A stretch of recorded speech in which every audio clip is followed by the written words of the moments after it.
but her visuals are great. Number 3, good visuals. She's bright, she's fun while drinking, but the negative aspect is she gets a little messy when she's drunk, but still a lot of charisma. The receiving end texts back.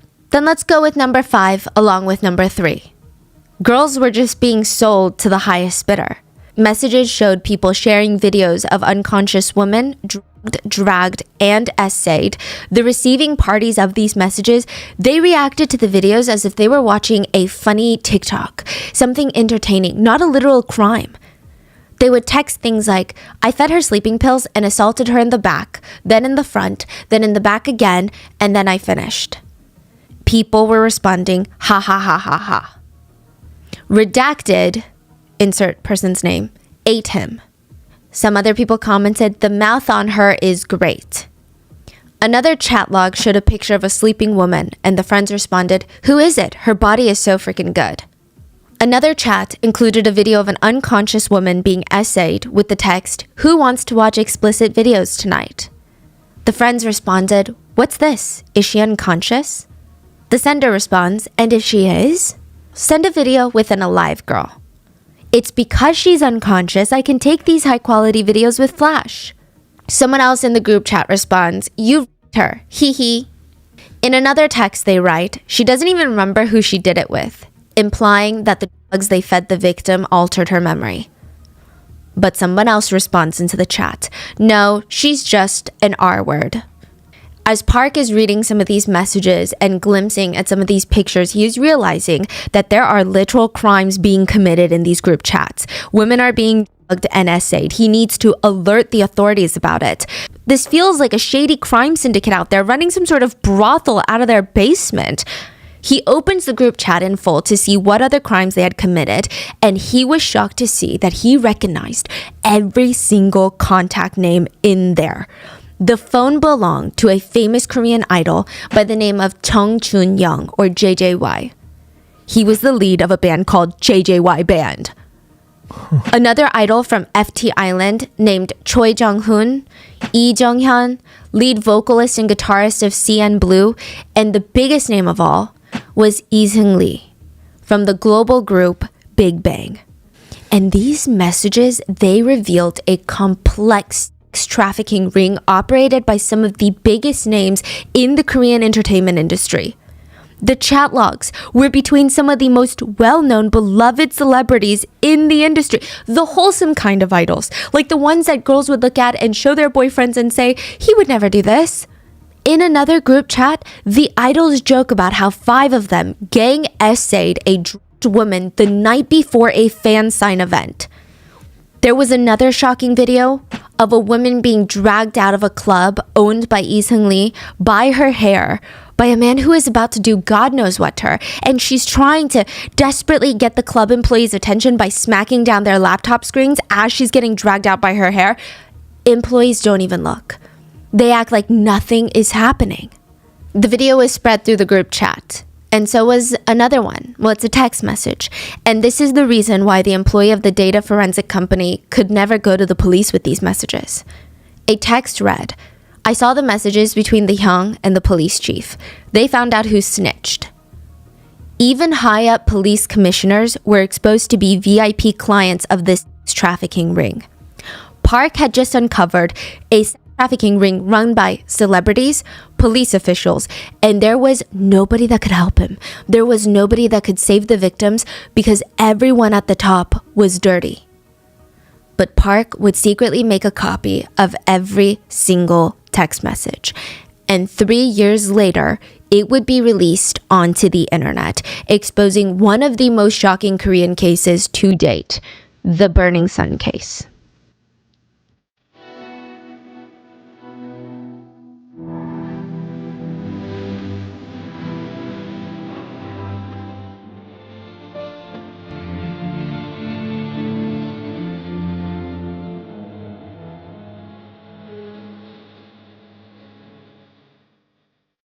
We would like to thank today's sponsors who have made it possible for Rotten Mango to support the Joyful Heart Foundation, whose mission is to transform society's response to sexual assault, domestic violence, child abuse, and they really aim to support survivors through their healing and reclaiming of their lives through things like education, advocacy, and policy change.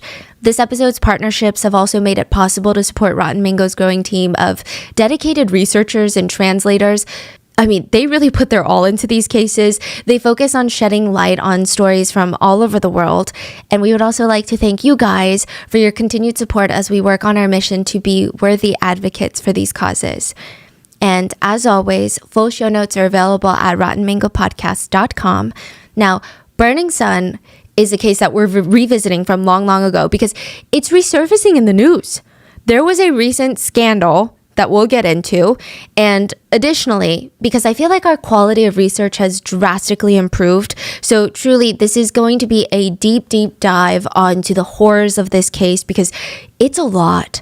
We had multiple translators, researchers help assist with this one.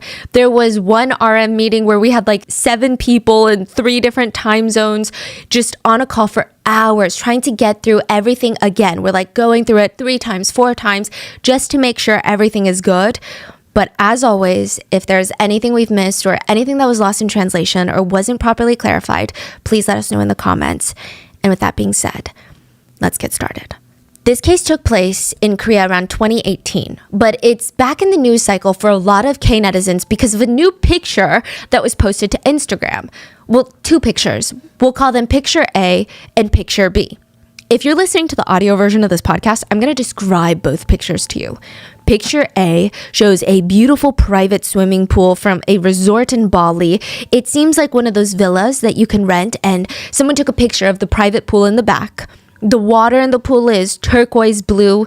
There's beautiful palm trees, banana leaf trees surrounding the pool. There's this beige cushioned lounge chair next to the pool that you can lay down in and sit in the sun. It's beautiful. It looks expensive, which makes it a very typical picture to post on Instagram. Picture B is almost an exact copy of Picture A. But it's not a repost. It's not like someone stole Picture A and pretended, I'm in Bali too. It's a completely new photo. It shows more of the villa than the pool from Picture A, but you can tell it's the same exact place. 2 pictures in the same villa in Bali. So what's the big problem here? It's a resort in Bali. Of course, there's going to be lots of people from all over the world staying there and taking pictures. Picture A was posted by Girl A, since they want to remain anonymous in the news. Picture B was posted by Girl B. The problem here was they ran in the same circles where it was discovered that they were both dating the same man. Former K-pop star, former inmate, and owner of the nightclub Burning Sun, Seungri. And I'm going to be brief with the scandal that unfolds because there's not too much to it, but Seungri was cheating on multiple women and taking them on back-to-back trips with the same exact itinerary. So he would ask Girl A, who thinks she's in a monogamous relationship with him, to fly out to Bali to see him. He would rent a villa, take her to very specific restaurants and dates, and after 5 days, she would fly back to Korea, and that same day that she leaves Bali, Girl B, who also believes that she's in a monogamous relationship with him, would fly into Bali to see him. She would stay in the exact same villa Girl A had just left from. I mean, it's likely that Girl A's perfume scent is still in the villa at this point, and he would take Girl B on this same exact dates that he had just taken Girl A. Everything is identical. He had planned the exact same trip for both girls, took them to the same restaurants, the same beaches, the same hotels, the same cafes. He didn't even wait 48 hours before both trips. It was back to back. Girl A flies into Bali. Girl A flies out of Bali. Girl B flies into Bali. Girl B flies out of Bali. And all of this was quote unquote exposed when both girls discovered that they had posted the exact same picture of the villa and they started texting each other about their Bali trips. The story was sold to Dispatch, and some netizens commented on the scandal. I hope the girls don't think that it's just girl A through B. Seungri probably has women A through Z. I thought he was in jail. That's what a lot of people were also saying. Like, what's going on? Why are we writing these random cheating articles about a literal criminal? What's so is happening? He in jail or no? He's free. He's free? Was he in jail? He was in jail he's already out. He was only in there for 1.5 years. And now he's back to dating yes people already. back to, being involved with women. A lot of the comments had the same reaction as you. I mean, they were just shocked. They were shocked that he was in the news. They were shocked that he was out of prison. They were shocked that girls would even go out with him, that they would travel all the way to Bali to be with him in the first place when his club, Burning Sun, was exposed for basically having a trafficking ring operating during club hours. Yeah, how is he only a year and a half? That's insane. For the level of crime he committed. A lot of people actually speculate that this is Seungri trying to get back into the industry. It sounds counterproductive because why would a cheating scandal be good for him? But to have these mini scandals that sound like celebrity scandals are probably better than having Burning Sun as the last scandal. And God forbid he's trying to make a comeback. Like, I'm not even sure how that's possible. But just in case that's his end goal, let us all refresh our memories of the case of the Burning Sun, what was later dubbed the VIP company. A young woman named Min Jung woke up in a bed and her eyes still felt really out of focus. That's how she describes this whole feeling, is her eyes feel out of focus. She tries turning her head to see where she is and she doesn't recognize the room that she's in. She doesn't even remember how she got into this room to begin with. In fact, she doesn't remember much or really anything at all for the past few hours. She keeps blinking and trying to reach for any memory of even the last hour. There's literally nothing in there. And then a man walks into the room. She remembers him.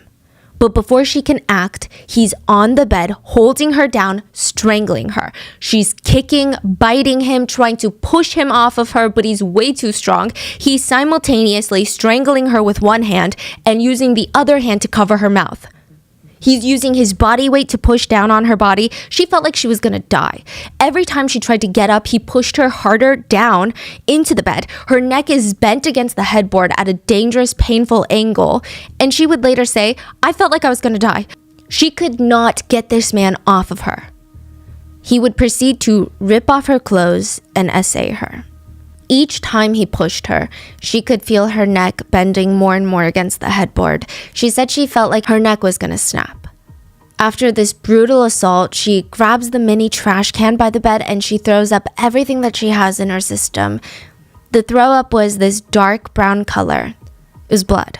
She said at this point she really felt like she was going to die because earlier the focus had been trying to get him off of her. But now that he's off of her, she doesn't really know what his plans are. Min Jung likely ran through all of the options in her mind. She clearly could not fight him off physically. So she said she got on her knees on the carpeted floor and begged for her life. She was trying to appeal to any sort of humanity or even empathy, if he had any really. She cried that she just wanted to go home. She would never go to the police about this. Oh my God, she just wanted to see her mom. That's all. She just wanted to see her mom. She finally looks up at the man, this kidnapper, this rapist, and he just starts laughing. He's giggling at her begging for her life. And he responds, if you take a selfie with me, I'll let you go home. What? What? Like evidence? He takes out his phone, turns on the front camera, grabs Min Jung, and basically forces her to sit on him. Okay, now smile.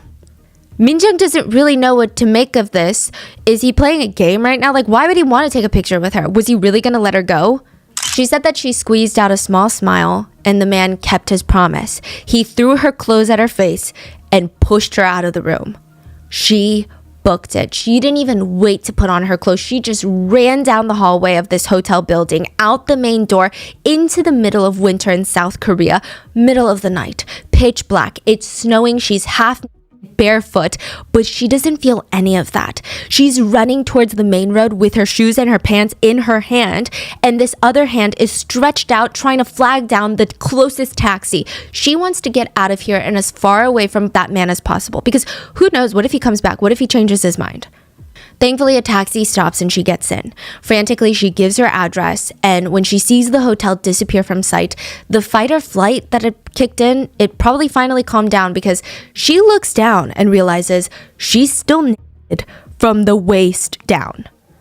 And there was a taxi driver looking at her in the rearview mirror. I mean, of course, we don't know why this man was looking at her. It could be that she's naked from the waist down. And he's like, why is she naked? We don't know if he had any sinister intentions. I don't think so. But she put her clothes over her lap, trying to draw the least amount of attention on herself from the taxi driver. She tries to take inventory of everything she has. She notices she doesn't have her phone, credit card, or her winter jacket. I mean, it's bad, but what's worse is that she's missing hours in her memory. She has no idea how she got to that hotel with the man that she was there with. After getting home, Min-jung gathers herself as best as she can and goes to the police station. She reports the physical and sexual abuse and shows them all of the cuts and bruises on her body. She said she wanted a drug test. She knew that she had been this had never happened before. Her memory had always been fine, but now she conveniently has a gap in her memory and ends up at a hotel with a man that viciously essayed her. No, this isn't right. She demands a drug test, and she knows that this is not only going to prove that he essayed her, but he drugged her in order to do it. This was going to convict him. It was going to get her justice. Put that sick man behind bars so that he could never do it again. Assaulting women, making them beg for their lives before throwing them out onto the street. I mean, it was despicable. She's going to make sure that he gets put away for a long time. The drug test comes back. There are no drugs in her system. What? That doesn't make any sense. And I'm sure she could tell that the police were looking at her like she had lost her mind. She said the police started treating her like she was a liar, like she was a criminal, as if she's just making up lies to get back at a man that she slept with. And she's wondering, why would I do that? I mean, women don't get anything good out of being a victim of a crime, especially in a place like South Korea where female victims are constantly shamed. Why would she make up this kind of lie? Because the man is Chavanos Ratakul. Let's call him Chav. He is a wealthy Nepo baby of influential Thai politicians, and he is considered a young businessman. But he's honestly just a Nepo baby. The police were asking Min-jung with these very patronizing looks on their faces, as if they had just caught a kid in a lie. So the police knew it was him? Yeah. What? She was like, I know this man. Let me give you the name of this man. I remember this man. They're like, are you sure it was really rape? I mean, we heard from witnesses that saw you guys at a club together and said that you guys were very close. And he is from a wealthy family. Are you sure that you weren't just interested in him? And maybe you went back to the hotel with him, did something that you're not very proud of. Min-jung felt like the police aren't even doing a thorough investigation. They just saw negative test, rich man being accused of rape. Must be some sort of gold-digging scheme to get money out of the guy. Min-jung is like, yeah, no, that doesn't make any sense. Do you have CCTV footage of the hotel reception? Because in the hotel lobby, I can assure you, I did not walk in there willingly. Technically, even if she did willingly walk into the hotel with this man, I don't think that means she wasn't assaulted. I just want to put that disclaimer out there. But she's trying to prove something, anything to the police so that they take her seriously, which, they really should have done in the first place. But regardless, they pull the CCTV footage and Min-jung is floored. It doesn't make any sense. She sees herself walking into the hotel with the man willingly. He's not dragging her. She doesn't even appear to be dragged. She's walking normally, stable. She's walking at a leisurely pace. If anything, she's almost leading the man. She's walking in front of the guy. She's having an animated conversation with him. She's seen on CCTV camera of the hotel lobby smiling at the man. How is this possible? Chav is Thai, but since he's the son of influential politicians, he's a celebrity back at home. The allegations followed him all the way from South Korea to Thailand. He did some news interviews where he completely denied it all. As expected. But he even reported feeling sad. Yeah, he said, I feel very unlucky to have been swept into a case like this. I'm innocent, and I feel that this is all very unfair. And as a way of proving his innocence, the news channels played the CCTV footage of the two of them walking into the hotel. He said, when I was going into the hotel, she followed me. She was 100% conscious. The CCTV shows it all. I didn't use any force or put her over my shoulder or carry her in. บอกว่ามันไม่ได้มีคดีว่าเราไม่ได้บริสุทธิ์นะแล้วก็เขาก็เตือนว่าคุณเนี่ยต้องระวังเรื่องนี้ Min-jung felt like she was going crazy. She was being framed as this liar, accuser, manipulator, gold digger.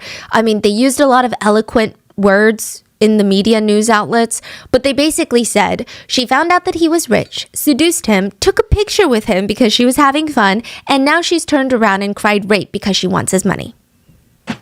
So the photo was released. Yeah. And that became like something that, oh, wow. Chav is like, look, we had a good time. She's smiling. Does that look like someone who's fearing for her life? Wow.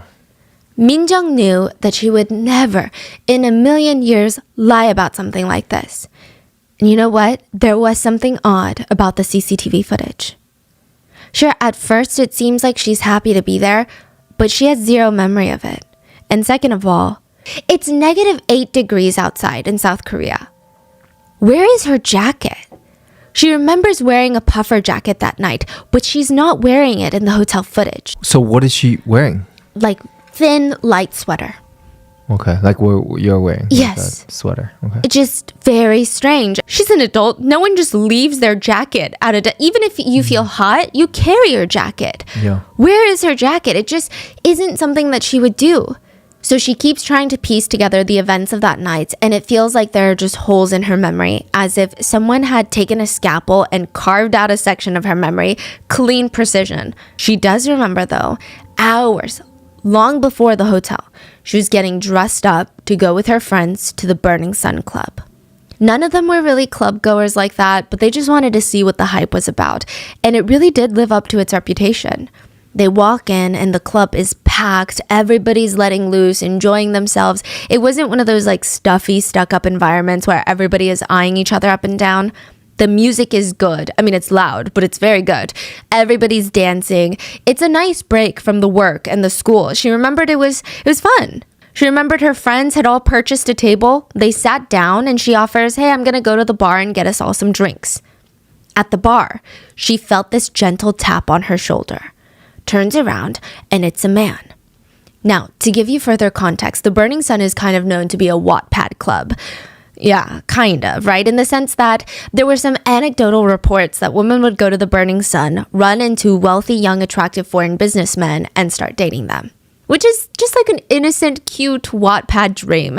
It kind of implied that most men at the Burning Sun are well-connected, high-powered, high-net-worth individuals that are also kind of attractive. So it's likely Minjung was like, oh my god, this is kind of funny. It's like my own little Wattpad moment, right? The man is tall, handsome, but more importantly, he was a gentleman. He kept a respectful distance, kept his eyes on her face, not her body, didn't even try to touch her waist, touch her arm while he laughs, none of that. No physical contact. He's kind, talkative, respectful. In this loud, busy club with people actually dancing on each other, this tall, handsome guy is asking her about her pets and hobbies. He's very nice. She even joined him in his VIP room later to talk about all these mundane things, and it was kind of cute and wholesome. Minjung's having fun, but at the end of the day, she is still a girl at a club, and that is something that you never really forget. So when he offers her champagne and whiskey, she's like, oh, I don't really drink champagne, but I'll take some whiskey. She takes 3 shots of whiskey that night. I'm not a big drinker, so to me, I have no idea how much that is, but apparently it's not much at all, especially if you know your limits, which Minjung did. She knew that 3 shots of whiskey would not even make her tipsy. Maybe on an empty stomach, but she ate dinner before she came. I mean, it was nothing. And she didn't even take the shots back to back. She's not slamming it down. She's careful. She spaces them out, drinking water in between. She even told the guy straight up, hey, I'm not really fond of being drunk, so I'm just going to take it easy tonight. He was so nice about it. He kept pouring her glasses of water and sliding it in front of her. Here, drink the water since you don't want to get drunk. It helps. She thanked him and they continued on with their conversation until she felt this out-of-body, almost a floating sensation. Mid-conversation, her eyes go fuzzy. She was trying to be polite and focus on what this man is saying, but it's like her eyes were out-of-focus camera lenses. She tries wiping her eyes discreetly, blinking, but even her brain starts to feel fuzzy. It feels like she had been drinking heavily all night long, but that doesn't make any sense because she had been so careful not to get drunk. She had even been taking just glasses of water in between her shots of whiskey. She tries to rub her eyes again, but she said that her hands were not coming up to her face now. She tries to move, even just one finger. Nothing's moving. It was kind of like sleep paralysis where you can't even move though you try really, really hard. And even with something like sleep paralysis, there's this strong level of panic associated with that feeling of not having control over your body. But imagine that experience at a club with a bunch of strangers. I'm sure it's a different level of confusion, stress, anxiety, panic. Her body was no longer responding to her brain.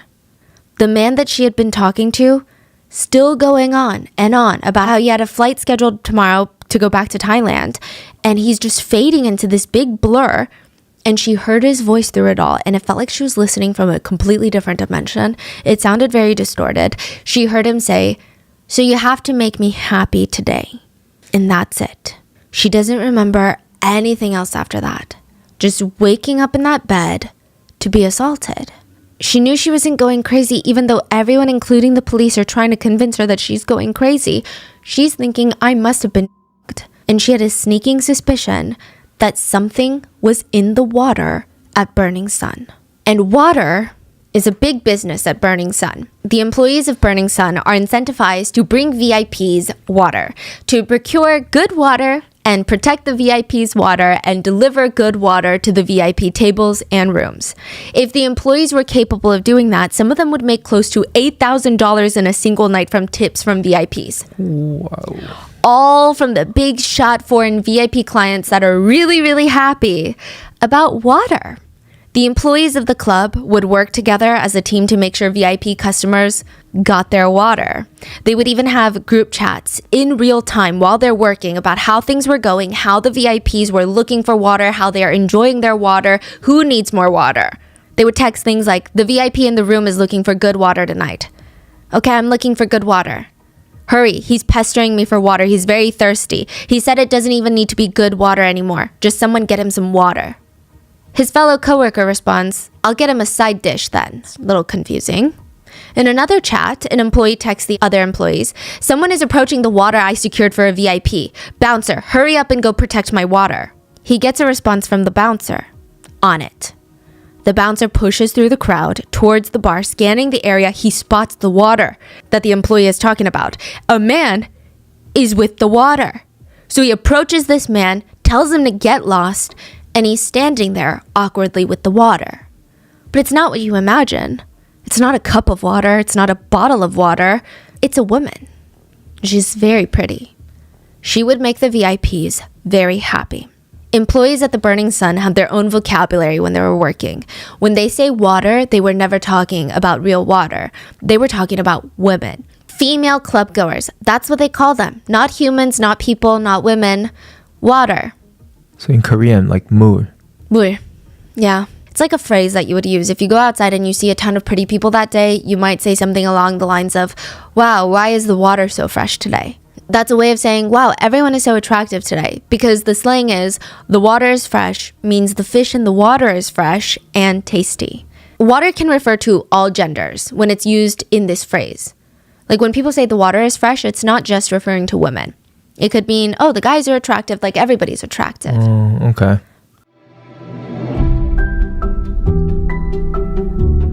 I sometimes am lurking in my Instagram comments and I see that a lot of you guys have businesses, and I always try to support where I can, which, side note about it, you guys are very talented. And most business owners that I personally know use Shopify. Shopify is the global commerce platform that helps you sell at every stage of your business, from the launching your online shop stage to the first real life store, first real life pop-up stage, even all the way to, did we just hit 1 million orders stage? Shopify is there to help you grow. Whether you guys are selling scented soaps or offering outdoor outfits, Shopify helps you sell everywhere, from their all-in-one e-commerce platform to their in-person POS system. Wherever and whatever you're selling, Shopify's got you covered. Shopify can even help you turn browsers into buyers with the internet's best converting checkout, which is 36% better on average compared to other leading commerce platforms. And Shopify even has Shopify Magic, your AI-powered all-star. It can whip up captivating content, blog posts, product descriptions. It can even generate instant FAQ sections sections. And I really like that Shopify gives you everything that you need to take control and take your business to the next level.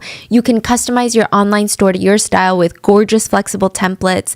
They've got powerful tools. They even have marketing tools to help you create, execute, and analyze your online marketing campaigns. I like that Shopify covers all the hard stuff of the business so that you can just focus on what makes your business so unique, which is the creative side. Shopify powers 10% of all e-commerce in the US, and Shopify is the global force behind brands like Allbirds, Brooklinen, and millions of other entrepreneurs of every size across 175 countries. Plus, they have award-winning help to support your success every step of the way. Because businesses that grow with Shopify. Sign up for a $1 per month trial period at shopify.com/rotten, all lowercase. Go to shopify.com/rotten now to grow your business no matter what stage you're in. Shopify.com/rotten.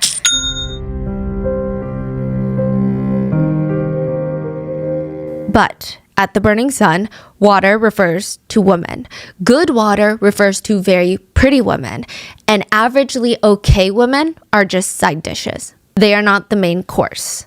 The goal for the employees at the Burning Sun is to survey the women coming into the club, pick the prettiest ones that would please the VIPs, get them drunk, them before the VIPs get there so they can deliver them to the VIP. The goal would be, she is beautiful, she is beyond the point of consent, the VIP is happy. Because now the VIP doesn't have to waste his time getting her drunk so that he can essay her. He can just go ahead and do whatever he wants to her illegally. VIP is happy, the employees get a big tip. That is the ultimate goal of the employees at Burning Sun, and nothing makes them happier than watching the little essay of a young woman. They would text videos into their group chat of VIPs R-wording unconscious women. They would text things like, look at the VIP room right now, they're doing it. They would text back, wow, it's true. From Burning Sun to Hong Kong. To go to Hong Kong means reaching the height during intimate activities. So if a weird Korean guy asks if you want to go to Hong Kong tonight, he's not asking you to catch a flight with him for a spontaneous trip. He's asking you for something. And employees of the Burning Sun knew VIPs were more likely to tip them and come back if they were going to Hong Kong. But very few girls ever got drunk at a club to the point of not being aware of their surroundings or passing out. Or at least you don't do that without having friends that you can trust to not let you out of their sight. I feel like most girls know how dangerous that is. So it's up to the employees to get girls into that state quickly and discreetly. Their solution was date. They, employees, sometimes even bartenders, would date their own female customers, which, a few things about this are so terrifying. How easy it is to spike someone's drink, terrifying. But also, I imagine if I went to a club, I might be cautious of strange men around me, but I don't think I would ever be really cautious that the bartender would spike my drink or that the employees would. Yeah, especially Burning Sun, one of the most famous club, most high-end club. What? The employees would date their own female customers to serve them on a silver platter for higher paying male VIP customers who came to essay the female customers. They women, essayed them, took pictures and videos of the assaults, created a product catalog of the victims to see if other VIPs wanted to pay to essay these victims as well. That was the real business model of Burning Sun. They were, in theory, running a complicated trafficking ring, and they got away with it for a very long time.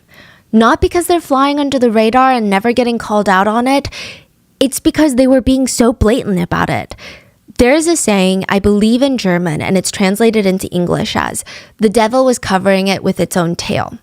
And it's in reference to something being so out in the open, it's basically right under your nose. But you miss it because the devil has just barely hid it out of plain view. Like hiding in plain sight. Mm-hmm.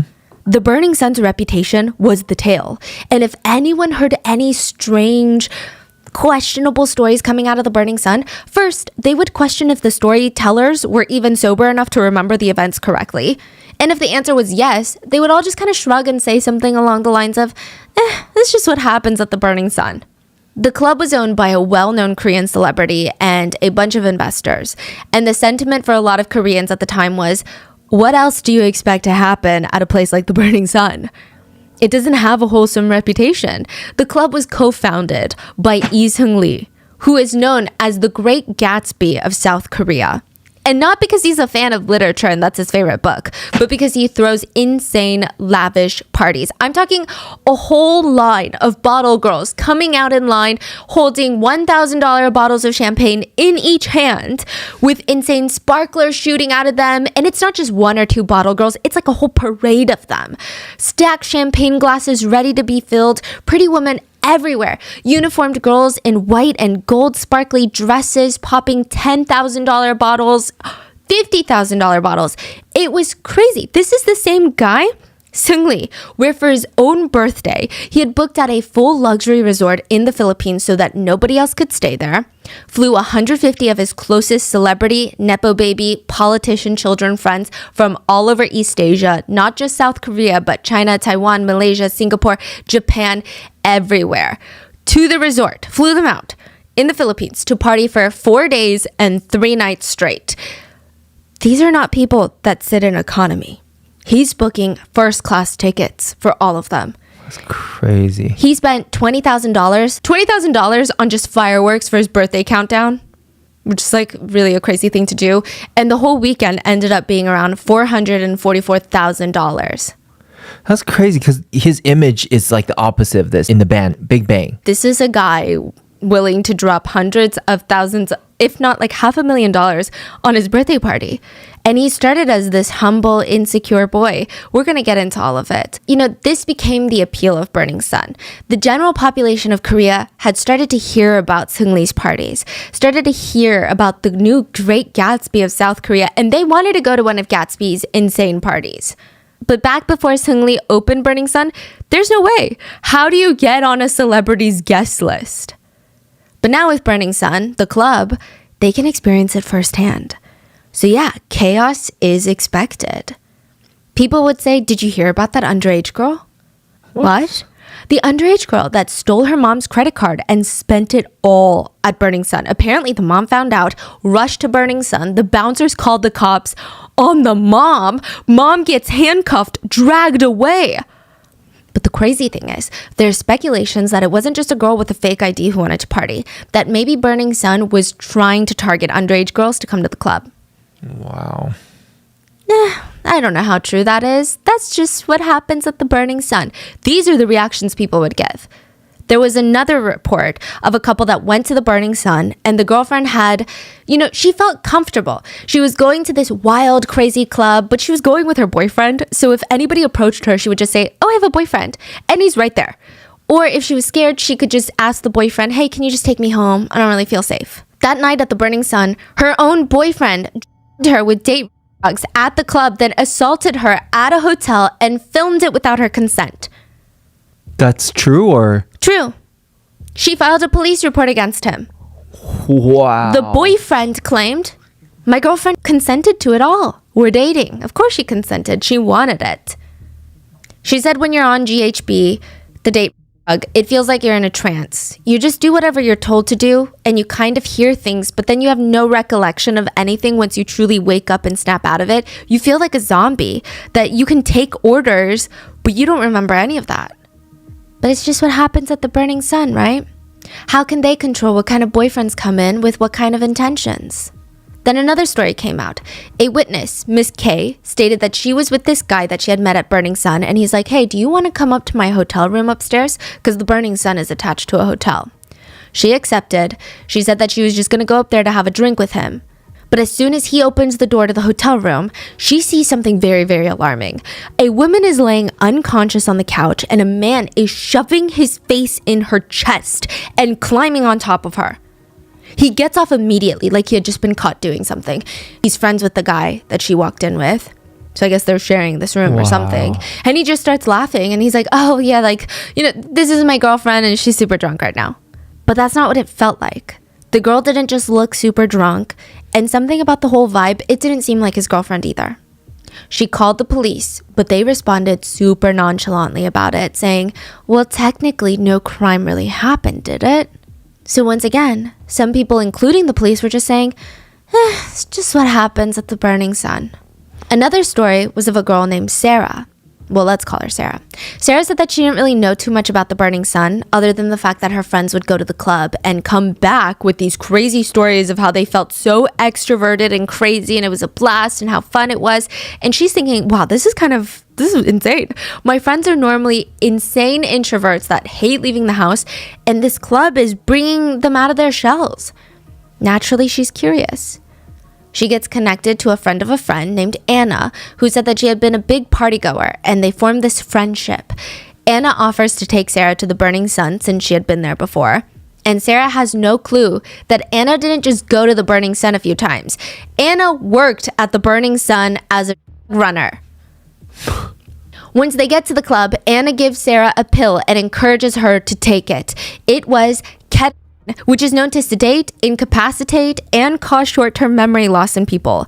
It can also be used as a date drug, which an employee of a business befriending a young woman, lying about her affiliation with said business, and supplying the young girl with drugs at said business, that sounds like it's been ripped out of some sort of trafficking handbook.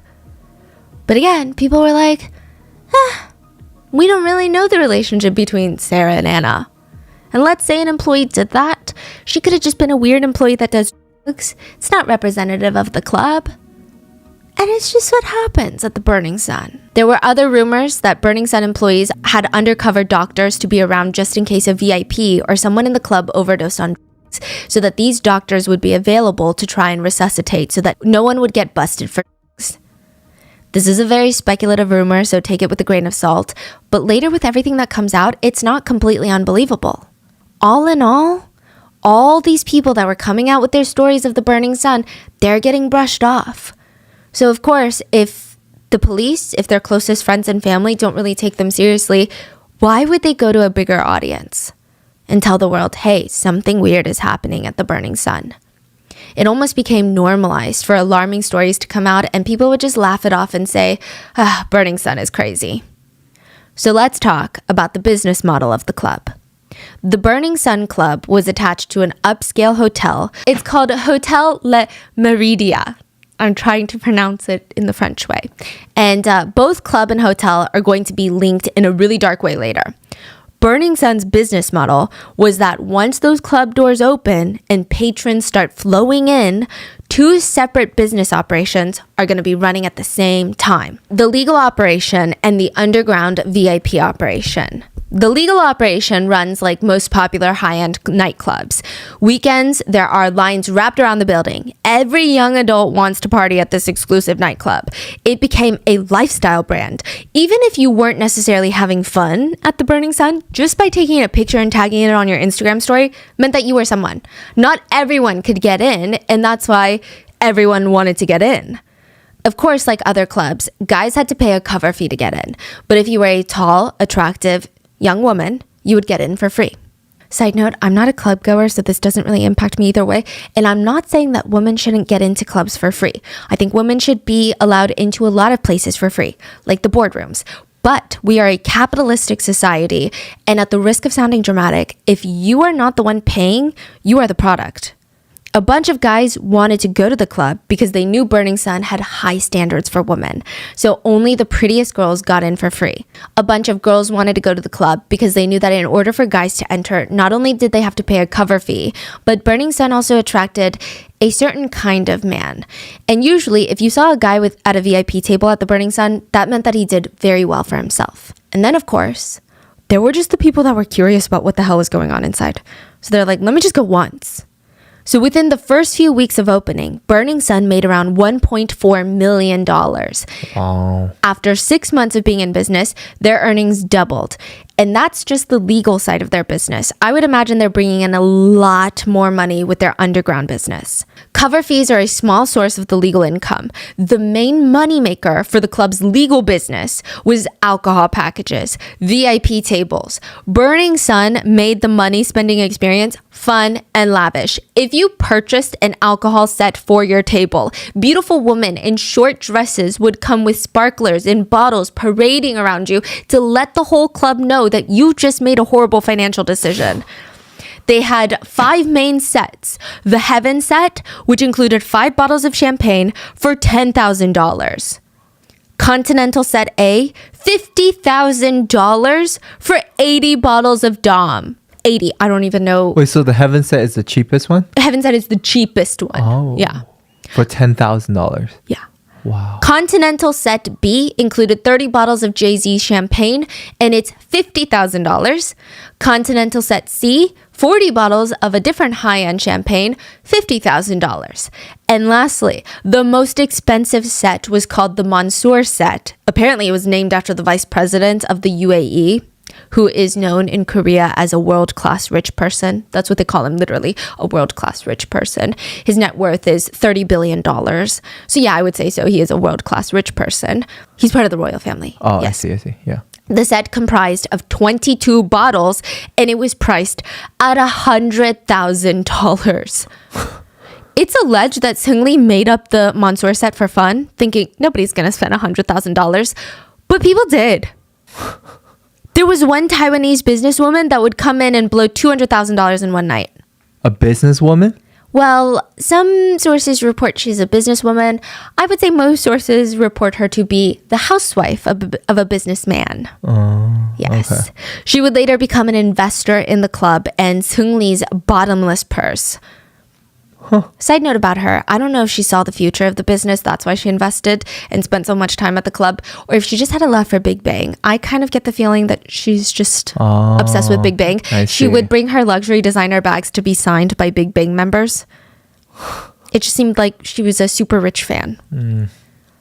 So we went over the legal alcohol menu for club goers, but in order to experience the full menu of the Burning Sun, you have to be a consistent VIP. This is going to open you up to a whole new world. When a VIP walks in through the door, first of all, they get a separate entrance. And if you spend around $10,000 a night, you get 2 guards to accompany you, and they are also kind of like your butlers. The employees in the club know when a VIP walks in, and they all cater to that person all night long, making sure that everything that they could possibly want under the sun, they've got it. VIPs want to do drugs, even though it's highly, highly illegal in South Korea, no problem. There's a VIP bathroom at the Burning Sun where allegedly could be taken orally, but also through the vein if that's what the VIP clients wanted. Full service. Side note, a lot of these employees would spend their time working as merchandisers. This is a very important position at the Burning Sun. So most merchandisers at like most establishments, they need to keep inventory of the alcohol. Make sure the bartenders are giving top shelf alcohol for someone that orders it and keeping the house vodka to the house vodka orders. But there's another side of merchandisers working at the Burning Sun. And we're mainly going to be talking about them moving forward when I talk about merchandisers. They are there to provide all other products, quote, products, for the VIPs. The regular merchandisers take care of the alcohol, the food, the napkins, the crystal glasses for the whiskey. The VIP merchandisers are almost like personal shoppers, personal concierges, butlers for the night. And they usually try to plan ahead for the VIPs' needs over the weekend. On Thursday, every merchandiser from the Burning Sun sends out text messages. The regular merchandisers will send out the weekend specials to the regular clients about imported champagne that they just received that's on special, or a new claw-footed bathtub filled with ice and champagne, or a new party theme with cover fee being slashed in half, or a new DJ that's going to be featuring this weekend. The VIP merchandisers will send out similar text. This week's specials are almost like a restaurant's weekly specials, catch of the day at supermarkets. But instead of promoting cover fees being discounted or alcohol sets being on special, they were sending pictures and videos of women. All unconscious women. They were naked and had just been essayed by other employees or VIPs. The merchandisers believed that these women, these victims, could be victimized again. So it's just a matter of which one the VIPs wanted. Under each picture or video of a girl was a price. To drug and essay the girl. They're selling essay. They're not even selling, they're selling. So they're gonna what? Lure the girls back in. Wow. So they get their numbers usually the weekend before when they're and lure them back in. And just like how the alcohol specials changed every week, the girls changed every week. The merchandisers would text the VIP, you can have this one, or how about this one? Or you can like this. a kind of playing like this. So they're referencing videos like, you can also do it like this. Or texts that read, I can make you a reservation guest. If you come, I can get you this girl. If there was more than one VIP client that wanted the same girl that weekend, they would open a bid. The clients would bid, auction, on the woman who had no idea that any of this was even happening. Many of the club investors and VIP clients were wealthy businessmen from other countries. So there were a lot of rich Chinese, Japanese, and Thai businessmen who would travel for work to Seoul, and they would stop by the Burning Sun to let off steam. The merchandisers were really good at knowing exactly what kind of girls each of them wanted. They always stated that the Chinese VIPs really liked Gangnam 언nis. So Gangnam is like the Beverly Hills of Seoul, and 언니 means older sister. It's a really nice way of saying they like faces with a lot of work done. So when they knew that a group of Chinese VIPs were coming in, they would send them the weekly specials filled with Gangnam 언nis. It's like none of the VIPs wanted workers. That's the part a lot of netizens were infuriated by, because regardless of how anybody feels about sex work, if it is between two consenting adults, there is a level of understanding there. There is a transaction that's being made, and in the best case scenario, it's a win-win. Both parties get exactly what they want. And I say that in defense of the sex workers, right? Because usually they get the shorter end of the stick. No, anyway, it would be a bit more acceptable if this club was illegally running some sort of brothel. But that's not what's happening. They're straight up trafficking. I mean, this is like human trafficking. None of the VIPs wanted sex workers. They wanted girl next door, truly did not know that she was getting and being filmed while being assaulted. They wanted victims. That's what they wanted. But let's say they didn't choose a girl through text ahead of time. They showed up without advance notice. The merchandisers would go out and pick out the girls that they felt best suited the VIP's types and bring them into the VIP room. So they just walk around on the floor? Yeah. And just any girl that had come to spend money at their establishment, a potential victim. Or the VIP would already have their eyes on a girl or two in the club, and they would just be brought in. They would request, I want that one and that one. The employees would go those girls and bring them in. And just to reiterate this point home, sorry if it feels redundant, but it is a huge part of this case. These women that they're picking to bring to the VIP rooms are not employees of the club, and they are not sex workers. And I don't say that to say employees or sex workers are not as important, but I'm saying if it was an employee or a sex worker, they would be there for work. Like, these women literally came as customers, have no idea that they're being chosen to be victimized. They're like Minjeong, just hanging out with friends. The assaults would either happen right in the VIP rooms or upstairs in one of the hotel rooms of the La Meridia. And the hotel also happens to be an investor in the club. So there is a question of how big and how well thought out this operation was from start to finish. The hotel owns close to 50% of the club. Okay. The speculation being perhaps that was the whole point that Burning Sun was created. For this reason. It's not a club that happened to fall into trafficking, but rather partnered. A front for trafficking. I think the unsettling thing about this case is both operations were done pretty out in the open. This is a club. It's not like one of those money laundering schemes where a front is a churro shop and behind the scenes is God knows what. We'll never know because the public will never see it, hear about it, know anything about it. But with Burning Sun, they're running these operations in front of all the club goers. I would liken this to the feeling of going to a supermarket, shopping for beef, not knowing that there are security cameras watching you and another group of people behind those cameras shopping for human meat. Like, that's the feeling, I'm sure. Yeah. And because nobody really knew what was going on inside the burning club, aside from victims who were staying quiet out of fear, people were lining up, fighting, paying to get into the Burning Sun, a place that would turn out to be a literal hell for the victims. And it all gets exposed by a 29-year-old man by the name of Kim Sang-gyu. We're going to call him Kim for the rest of the story. November 24th, 2018, Kim went to Burning Sun with a bunch of his friends. It was his friend's birthday. They're all there to have a good time. It also happened to be the first snow, Cheonneun, which is a very special day in Korea. We're supposed to make a wish and spend it with your loved ones. It's a very cute, romantic day. So Kim decides to go outside. He's in the Burning Sun, and the snow starts falling. So he's like, oh my God, I'm going to go outside just quickly to see the snow. He kind of parts with his friends, and on his way out, he sees a woman half passed out, barely conscious, being dragged out by a man. She looks like she's trying to grab onto passerbys. She doesn't want to leave. It's clear this is not consensual. She clearly wants help. So Kim decides, I'm going to help. He decides to block the man from taking this woman. And this man happened to be a VIP client. And the employees of the Burning Sun did not take well to Kim standing in the VIP's way. Wow. So they're like blatantly. Oh, in front of people. Wow. Yeah. The employees also did not appreciate that Kim was now standing in their way of making a fat tip. So they drag Kim outside in front of Burning Sun CCTV cameras into the snowy road and they start beating him. They start pummeling Kim.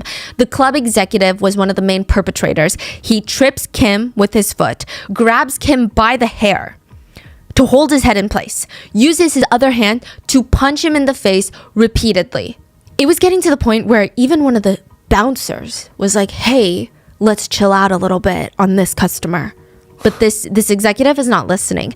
Another bouncer jumps in to help hold Kim in place so it's easier for the club executive to hit him. At one point, the club executive even walks away from Kim, who's on the road just sitting there because now he has 3 broken ribs.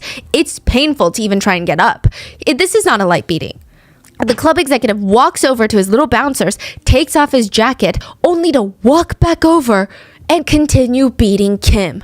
Then when he's finally done, he just walks back into the club with the bouncers, leaving Kim on the ground.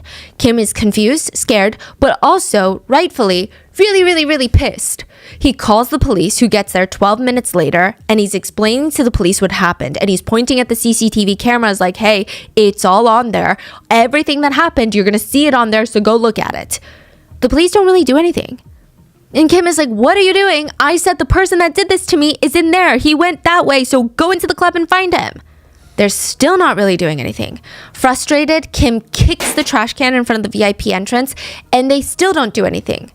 Finally, officers decide to go into the club, leaving Kim outside. They talk with the security, they talk with the club executive that beat up Kim, and once they get back outside of the club, they arrest Kim. They tackle Kim to the ground and arrest Kim. They handcuff him from the back, which I imagine is quite painful as he has 3 broken ribs.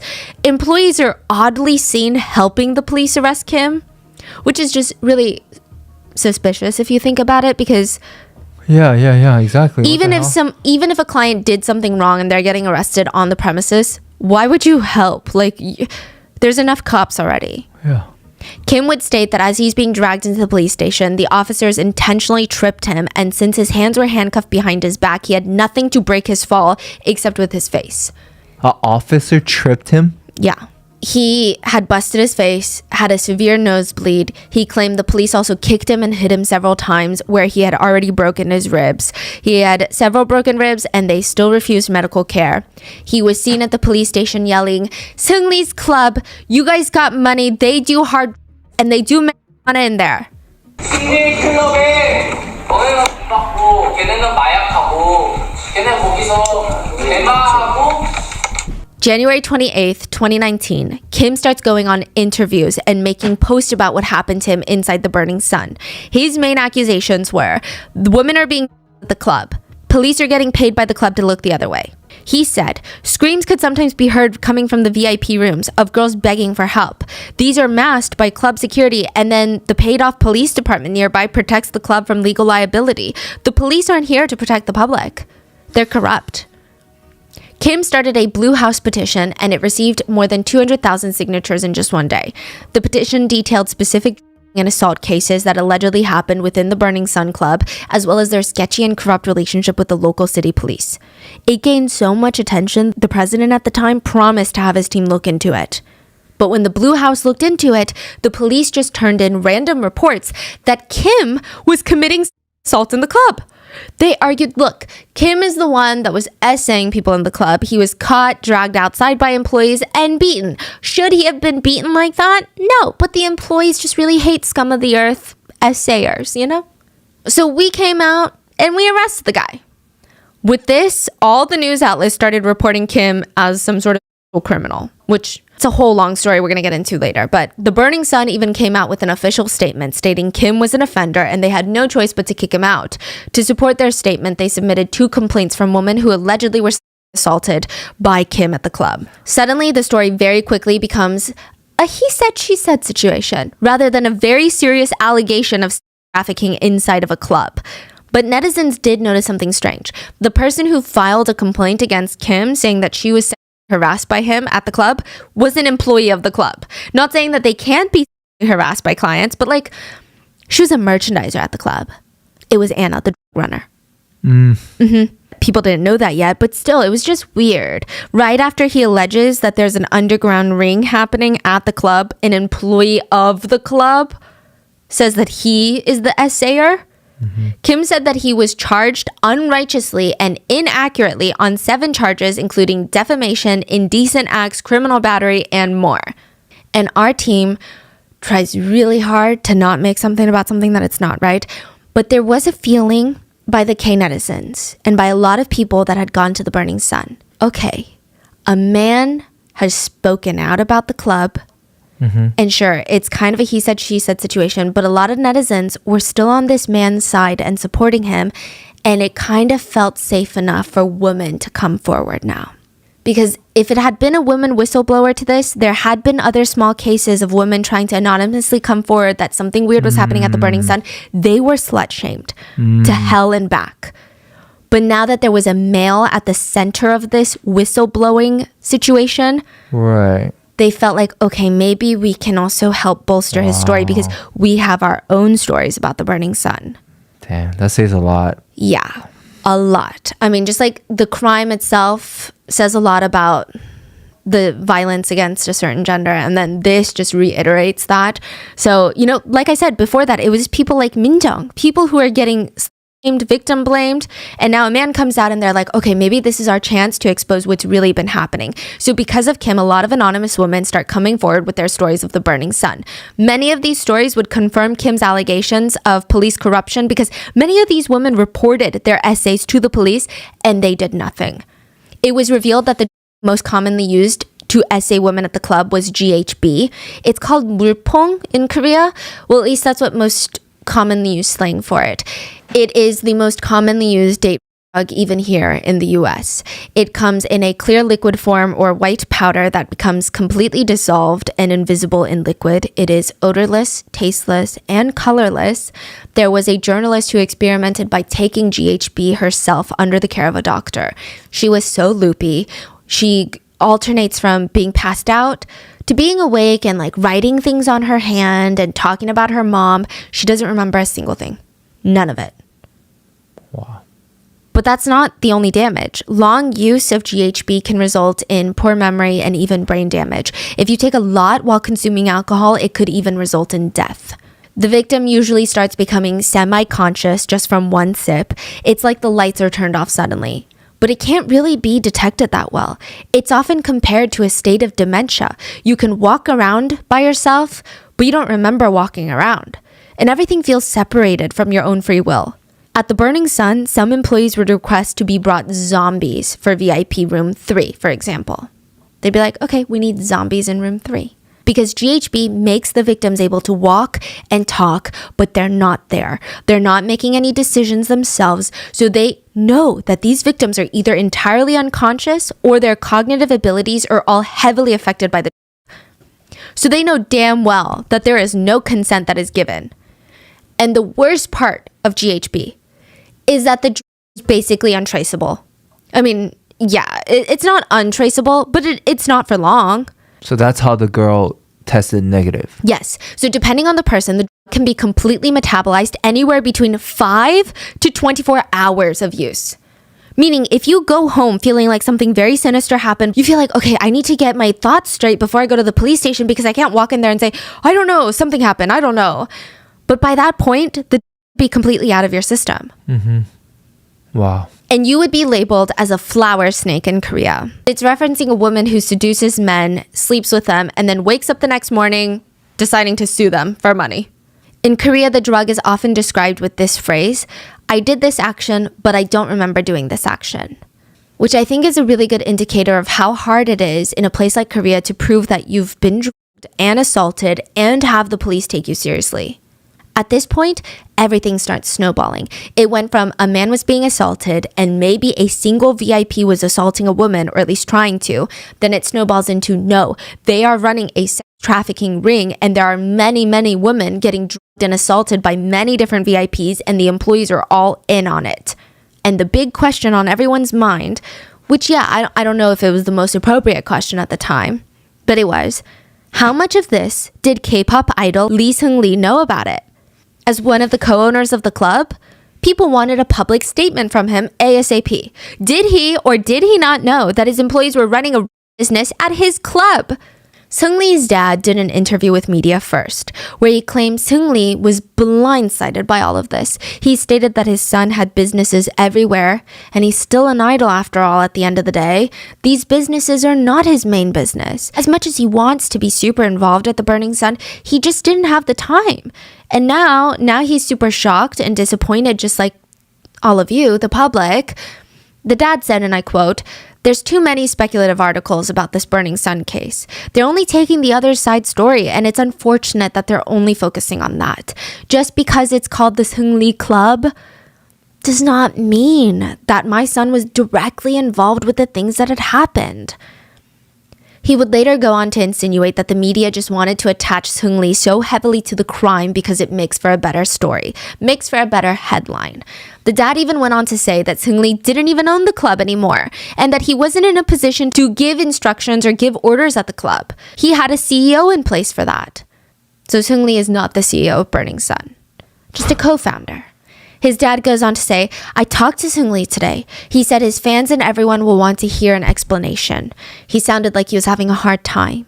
He can't help but feel misunderstood. My son is not in a position to directly work at Burning Sun. He's rarely in Korea and he's busy with his ramen franchise." Yeah, he has a ramen franchise. "And solo concerts abroad. This time, I'm sure he really felt the burn. It's unfortunate." But last month, he received the 2019 Korea Consumer Evaluation Best Brand Award, but none of that was covered by the media. Instead, it comes out as if he's a criminal. His true intentions will be revealed through the investigation, but it's upsetting that even before the results come out, he's accused of doing hard drugs. He did a urine test because of this issue, and the results showed nothing was wrong. My son feels wronged. Fake news is being spread by the media. He's not a child that could hurt others. My son is having a hard time, especially because the media is making things up. My heart hurts too. Then Seungri did an interview of his own where he stated he never bribed any police officers or a police station. He stated even if he wanted to, he didn't have that much power. He was basically just a boy that sang on stage. He said that all he did was lend his name and fame to help the club gain more foreign fans and have more club goers come. And sometimes he would DJ at the club, but that was really his involvement in the club. He said, "I don't even know the financials of the club." He goes on to throw his business partner of Yuri Holdings, the company that owns 20% of the club, that is co-founded by Seungri. So his dad is saying, Seungri, my son, doesn't even own shares of the company of Burning Sun. And like technically Seungri doesn't own shares of the Burning Sun, but he owns a company called Yuri Holdings that owns 20% of the club. Wow. And Seungri is like, I heard that my business partner was talking about women and asking for women and trying to buy sex. And I tried to stop him, but he wouldn't listen to me. And I don't really hold that kind of power over a business partner. So there's nothing I can do if that's an adult, Throws him under the bus. Seungri promises to the media and to the public that he's going to do anything to help with the investigation. And he wants the truth out there as much as anybody else. Of course, their responses make the case blow up more, but on top of that, the business partner that he threw under the bus is actually married to a then very famous actress by the name of Park Han-byul. So he's like, hey, you know that actress? Well, her husband is like looking for sex workers. So of course the case blows up even more, right? But at least Seungri's fans are super relieved. They felt like, whew, we dodged a bullet. Seungri is still good. He's still the guy that we know and love. Other people doubted that. They thought Seungri knew exactly what was going on. He's the Great Gatsby of Korea. And just like the Great Gatsby, Seungri has a raging inferiority complex.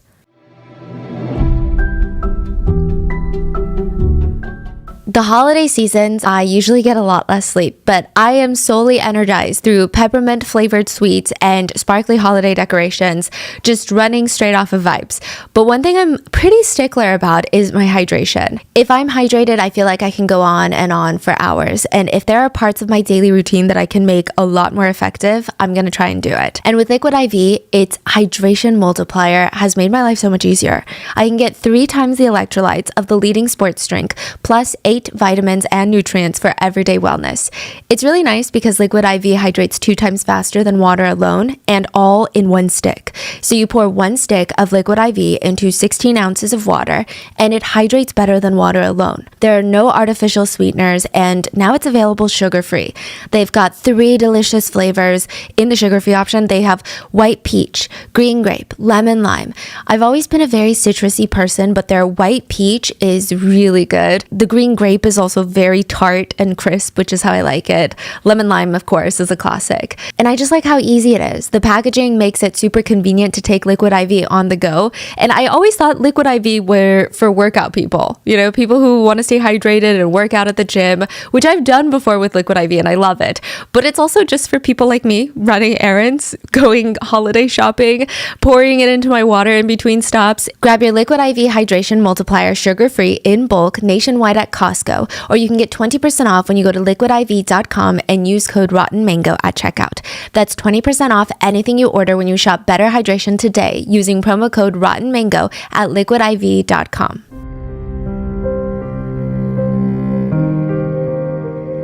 To give you context on Seungri, he was part of a 5-person K-pop group called Big Bang. And I feel like for anyone who knows even a little bit about Korean entertainment or even really Korean culture at this point, Big Bang is just one of those groups that needs no introduction. So I'm going to try and keep it brief for those that are just not in the K-pop world. Big Bang is like the One Direction of K-pop, meaning they will always be remembered at one point as being one of the most iconic boy bands in K-pop history. I'm not saying right now, I'm just saying at one point they were. And I'm not saying that they're better than your faves or even like they paved the way or anything, but they were really, really popular. Yeah, like between 2008 to 2012, like they dominated the world. Dominated. Yeah, it is unclear how much revenue the group generated, or at least we couldn't find out an exact figure. But we did find out that they brought in $800 million in ticket sales for their concerts during their career. That's probably a very small cut of the overall revenue that they generated. That's not including album sales, streaming revenue, appearance fees, ambassadorships, royalties from music. That's just concert sales is $800 million. Yeah. So they're an influential group. And Seungri always felt like the black sheep of the group. It's pretty evident in hindsight that he had an intense inferiority complex while he was part of Big Bang. And it does seem like there were a few pain points for him. Seungri applied to be a trainee for the K-pop group that would be later Big Bang. There was a series of cutthroat competitions till a group of boys was narrowed down. They just wanted 5 members. Everything was ruthlessly judged and criticized by YG, who is picking the trainees. They had 4 members already picked and it was down to the last spot. Seungri and another boy were competing neck and neck for it. Seungri barely made it. It was so neck and neck. It was like, I guess we'll go with Seungri. It wasn't like, oh man, he won by a landslide. That was so good. He really stood out. It was such a close call. And that type of complex, he felt like, I'm not as good as the other members. YG was so certain on the other members. But for me, it was kind of iffy. Now, that kind of complex doesn't necessarily make someone a bad person. Fans actually fell in love with Seungri for the sides of him that were shown. They remember during the early days of Big Bang, there were reality shows that they would do that showcased what their lives were like as trainees, and they would all be crammed together inside these very not so great apartments that the company was paying for. They would have to clean up after themselves after training and dancing for like 18 hours a day. And Seungri being the youngest of the group. In Korean culture, that means he has to do a lot more chores than the others. He has to do things like wake everyone up, which is harder than you think. The oldest of the group, Top, he refuses to wake up, so it's standard to see Seungri go into the kitchen, grab pots and pans to bang together to wake up his hyung. Another member would start vacuuming the wall on top of Top's face to try and wake him up because he's just, I guess, a heavy sleeper. And it's kind of like a heartwarming moment. It's relatable, it's funny, and considering how young the boys were at this point, it was endearing. But Seungri was always being compared to his other bandmates. I would say I remember, and this is just from memory and not research, G-Dragon, Top, Taeyang, like they had so many stans from the people that I knew personally. Seungri just didn't really have a lot of stans from what I remember. He did seem to get a good chunk of hate comments. People joked they didn't like the size of his head, that it was really big. They also said that his legs were too short and that other members were very good looking, but Seungri was had a relatable looking face, they said. He said he especially didn't like the comments about his head because, and I quote, "It's not like I can get a head reduction." But even that moment is a good example of why a lot of people started to stan Seungri. He seemed like the underdog and he was not shy to show that he was vulnerable. And he wasn't like trying to be like, I'm actually really good, guys. He was embracing it. He's like, yeah, I am the ugliest of the group, but what am I going to do about it, right? He said he was always anxious about never having enough money. And he said G-Dragon earns extra money from songwriting and rights to the copyrights of their songs because he writes a lot of their music. Top does acting in movies and dramas. Taeyang does solo albums and concerts. Seungri said that he was anxious because all of them were so diverse in their earnings and their income. And he said, I am making, quote, 1% of what G-Dragon is making. Wow. And like a lot of people with a potential inferiority complex, he starts overcompensating. It felt like he's desperately trying to make something work. And I just want to make it clear, I'm sure his idol life, like a lot of idols, if not every idol in South Korea, is cutthroat, is hard, potentially miserable and rough. But from what we can tell, the man is not starving. He's not paycheck to paycheck. So when he's saying I'm making 1% of what G-Dragon is making, he's not out here working a restaurant job after his training. Like he's doing he's fine. Talking about like at that point, if Top is doing acting and solo, like they are already popping at that point. Like he's a millionaire. He's killing it. Like as a part of Big Bang, like. But he kind of made it his personality, and a lot of fans felt bad for him. Yeah. But it's I just want to preface, we don't need to feel bad for him. But his image at that point is just like this soft, good boy, like very like little, very soft energy. People love it. People loved him. Yes, it's a nice guy image. Yes, he said he just wanted to keep up with other members, so he learned English, Chinese, and Japanese. He opened up one of his first businesses, a training camp for idols. A lot of big names came out of there. A lot of big names. Huh. So he did a training camp. Mm-hmm. Huh. I was going to list some names, but I don't even want them to be like associated with Seungri. But like a lot of big names came and they don't even know like Seungri and they're not connected with anything that he did, but just in case. Wow. But yeah, lots of big names. Closed down after a few years because one of the teachers had gotten romantically involved with a student. Not a good look. He moves on with other business ventures, and by 2018, he finally made a name for himself outside of Seungri of Big Bang. He was hosting multiple talk shows, going on TV shows, acting in dramas, doing promotional activities for YG Entertainment. That's the agency that created Big Bang. He calls the founder of YG, Mr. YG Entertainment himself. He calls him Appa, which is dad, because of how close they are. He started a Belgian waffle cafe for his mom to run. He co-opened a restaurant called Monkey Museum in China. He had a ramen franchise called Iori Ramen, and it had multiple locations in Korea and even a branch in Kuala Lumpur. He owned 10% shares of a cosmetic medical company called Dr. Golderm. He was serving as a brand ambassador for a new music label launched by Sony Music. He was heavily involved in YGX, which is a sub-label under YG Entertainment. He would also go on to build this image of himself as the Great Gatsby of Korea, which was great marketing for all of his night businesses, like his bars and clubs. So now we have a potential inferiority complex, love for lavish parties, lots of businesses in the nightlife party scene. But still, that doesn't make someone complicit in something as serious as a trafficking scheme. Did he really know what was going on? His fans argued, absolutely not. They felt like he was innocent. This is Seungri that we're talking about. Do people not remember? A lot of people dug up an old clip of Seungri, and it had been on a TV show called I Live Alone. He was talking to another actress. It's a reality show. They're sitting there talking, and the actress recently had a baby. And out of nowhere, she asks Seungri, I can give you some if you want. And he's like, give me what? The soap I use. Breast milk soap. And Seungri looks very shocked. What is it made from? It's soap made from a mother's breast milk. Seungri puts his cup down to take a few seconds to gather his thoughts. breast milk is very healthy, yeah? Because he doesn't want to offend her, but he still doesn't know what to say in that moment. And it's a really innocent, comical moment. The actress keeps explaining the whole process of how the soap is made, and Seungri is coughing because he's shocked by all of this information, and he's just trying to be polite. So he says, okay, yeah, thank you. Yes, of course, I would love some. How many do you want? I have a lot. You can just text me.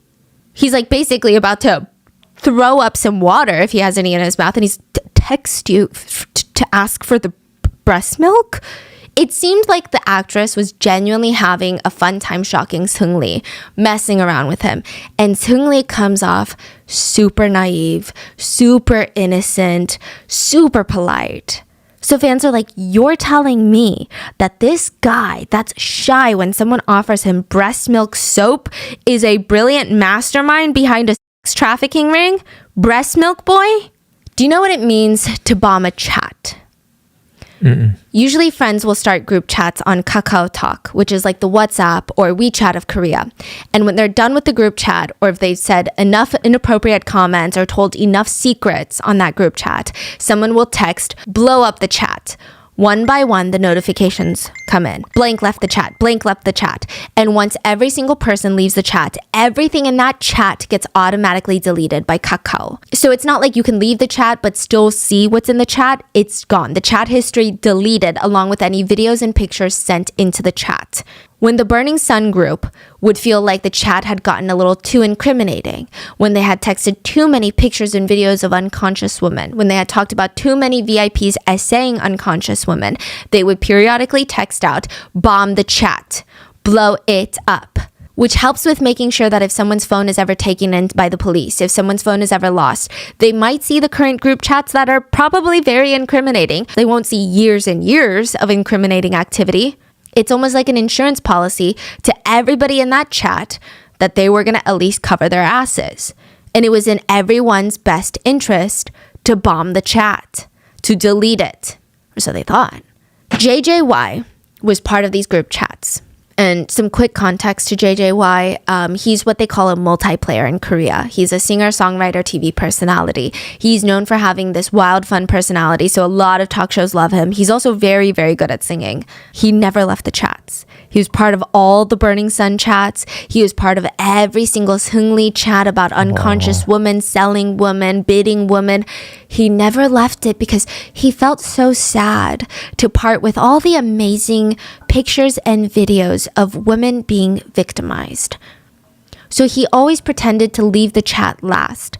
But the truth is, he never left any of them. He kept each and every single one. And when his ex-girlfriend reported him for taking videos of her without her consent, and he would turn his phone in to the tech company, he would be the one to bring the whole operation down. Wow. So even when he did that, he thought he can just break his phone and he's good. Yeah. But this is the tech company that recovered the data from Seoul Ferry victims' phones. So like they knew what they were doing and they take their jobs very seriously. But he was like, oh, well, I basically smashed my phone, so it's fine. It was not fine. Even years before this, there was an incident that felt like foreshadowing to everything that was about to happen. JJY was on a show with Chico, another celebrity, and Chico joked about JJY's golden phone. And immediately, because they're on set filming a show, JJY's face changes for a split second. He drops his face mask. Not his literal face mask, but he drops his smile, and he has this very sour look on his face. It's very much the stop talking about this look. What's a golden phone? People thought golden phone as in these sex videos now. But Chico would later be involved in the Burning Sun controversy because netizens accused him of knowing what JJY was doing on his phone. He's like, you probably saw the videos then. Yeah, why would he, if he does, why would he put that information in TV, right? That's what Chico is saying. He's saying, guys, I meant golden phone. Sometimes people use it to refer to someone who has a lot of good connections. So if you were to have Beyonce and Taylor Swift on speed dial, you have a golden phone because you have their numbers. And so he was briefly involved in the Burning Sun scandal. But ultimately, JJY's golden phone would bring down some of the biggest names in K-pop. February 26, 2019, the first round of messages are released to the public, and multiple celebrities would go down after the release. Along with investors, the management team, and employees of Burning Sun, there were a few key people in the group chats. Choi Jung-hoon, wholesome singer from FT Island boy group. Yeah. Lee Jung-hyun, idol from boy band CN Blue. Kwon Hyuk-jun, brother of Girls' Generation Yuri. JJY, singer, TV host, celebrity TV personality, and of course, Seungri of Big Bang, owner of the Burning Sun. And it clearly shows that Seungri is involved. He is texting employees about investors that are coming, and he writes, "Give them everything they want. Call the girls over. There's also a guest coming from Taiwan." Employee responds, "Which girls can we call right now? Oh man, it's the Chinese already? Oh my god. Take care of them so they don't get involved with others.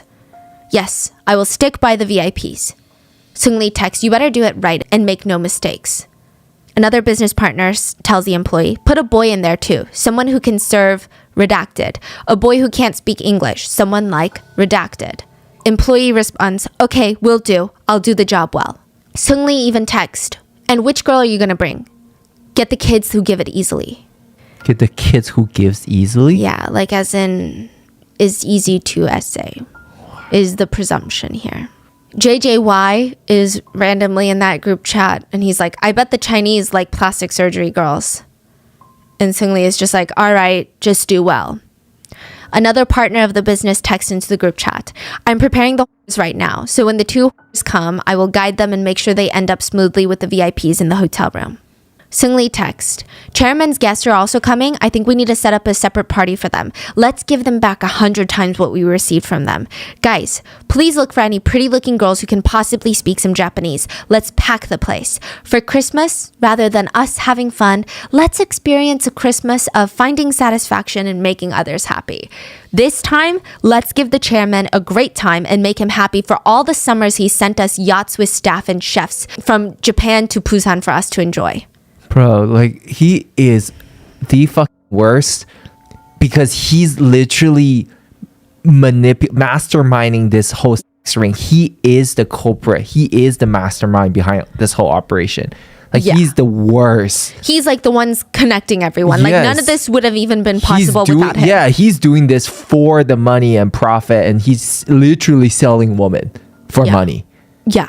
Yeah. I mean, I feel like a lot of media outlets, I don't know if it's legality or they're just trying to keep it professional. But honestly, he's just straight up, in my personal opinion, like a pimp. Yeah, like a, worse like a than disgusting, that. Exactly. yeah, vile trafficking pimp. Like, honestly. Yeah. In another conversation, Seungri talks about a girl that he likes, and he writes, "Redacted is actually art. I admit it." JJY texts, "I touched the hell out of her boobs. Her boobs big? They're fake." Seungri text, "Redacted is coming." Like a girl is coming. And JJY says, "Stop these foreigners from coming." Seungri text, "You fucking bitch, there are investors." Then another conversation, Seungri writes, "Fuck, the party last night was a hit." Another idol says, "It was successful." Seungri writes, "That girl, I admit it, I'm hooked. Her older sister is good too." Suddenly say that? Yeah. JJY text, "Yeah, her sister was a surprise. There were a lot of hidden gems yesterday." Friend text, "But there seems to be hella guys around too." Seungri says, "We have to steal. Let's all eat domestic girls together in Korea and then get married to foreign girls." Friend text, "Why is blank so pretty?" JJY says, "She's the bitch both Mr. B and I ate. LOL." Seungri text, "And I plan on eating her too. Anyone here got her number?" An employee of Burning Sun text, "If you do it with that bitch, it's guaranteed a secret. She's very, I don't know anything." Seungri texts, "LOLOL, she has amnesia. She doesn't even remember who she does it with." JJY texts, "Nope, not amnesia, just R word. LOLOL." Seungri text, "Could be she just doesn't remember." JJY is angry. He says, "When she first met me, she was all BSing about, I don't watch TV, so I don't know you. But after she got drunk, she was whining and asking me to sing for her." Seungri says, "Want me to tell you something more funny? Or rather absurd? I opened my eyes and I was like, why am I sleeping with Si Nuna? when I was like, I thought I was sleeping with these other two girls. Where did they go? LOL. In another chat, Seungri is asking a VIP client about what kind of women they like. And the client responds, I'm not sure. South Asian men like white skin, so someone with fair skin and innocent and pretty features, or the opposite, just sexy. Girls like blank, blank, and blank who are innocent yet sexy, or just a super fancy glamorous girl. Those types of girls. Wouldn't that type of style work? We want over 160 centimeters tall. Thinner. It's not too picky though. Girls from Korea will do. There are other chat logs where it seems like Seungri is sending girls on trips with VIP clients. He asks a VIP about an Indonesia trip that he has coming up, and the VIP says that they want ones that are under 10K per person. Seungri writes, I understand. It's 10K per person, right, Mr. CEO? He proceeds to send pictures of 5 different girls, and he writes, number 1 doesn't talk that much and kinds of loves money. She also has aspects where she doesn't have much charisma in drinking scenes, but her visuals are great. Cry emoji.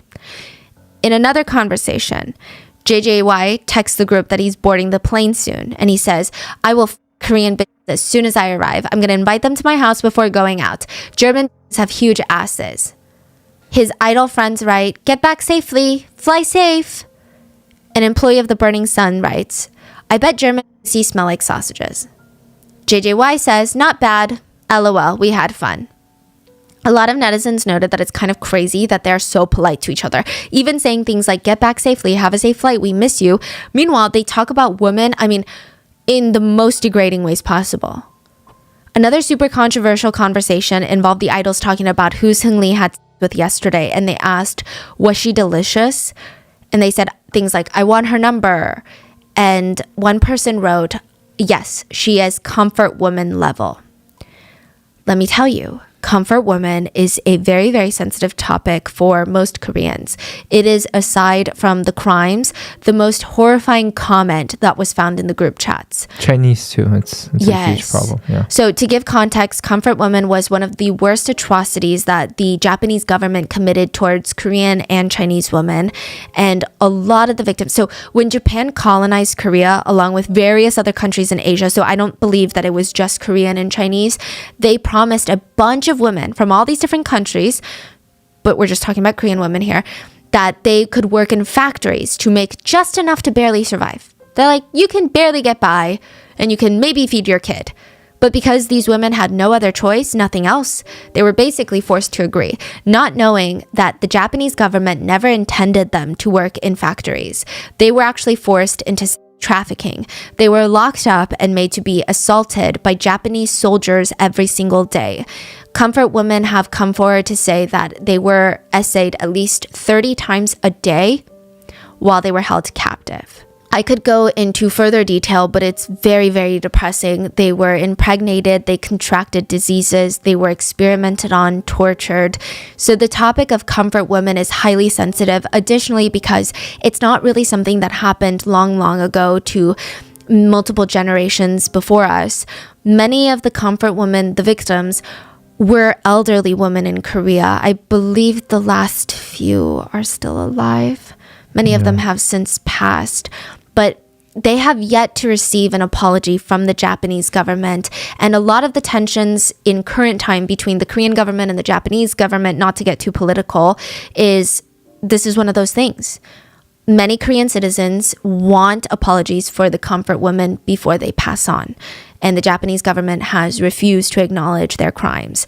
And here we have the Korean faces of the entertainment world making fun of comfort women and recreating the tragedy, so to speak. Even if we take out the literal crimes committed in the group chats, even just the way they talk about women, while they have a predominantly female audience as idols, is despicable. It's filled with crude, emotionally violent, disgusting comments and jokes. And side note about the messages being released, some people hate the tech employee for not turning in the text sooner. They state that if it were them, they would have turned it in sooner. And that could be 1,000% true, especially as a woman. I'm like, yeah, maybe I would have turned it in sooner. Few things to note. Police corruption is really bad anywhere, and in Korea it's the same. There were already strong indications in the data that the tech employees saw that high up police officials were involved in the trafficking ring, if you will.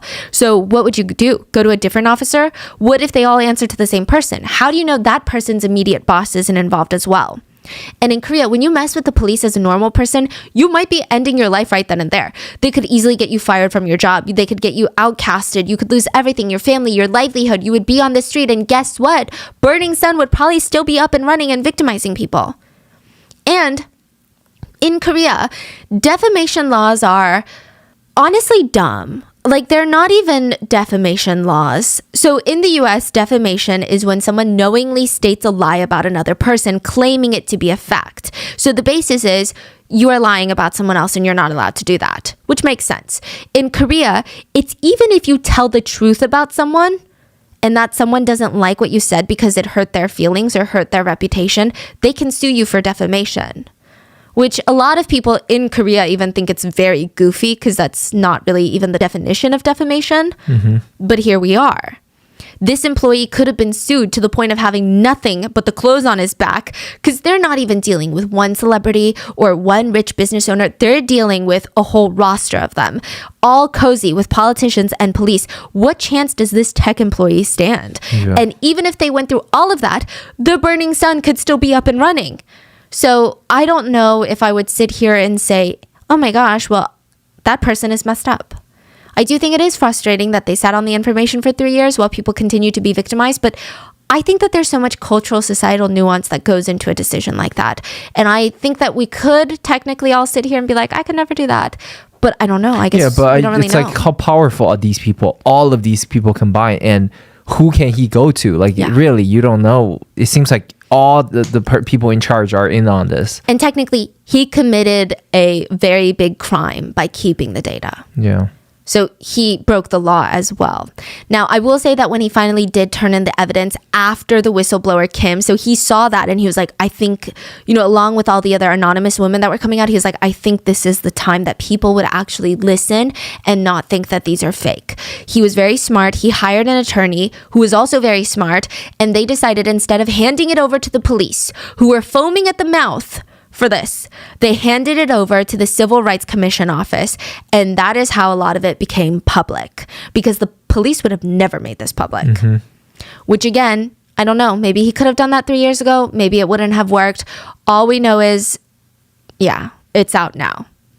Many of the involved parties continue to state that these text messages are fake, but a lot of these texts are the foundation of the investigation into Burning Sun by the prosecutor's office, which netizens feel like that wouldn't have been the case if there was a question of the validity of them.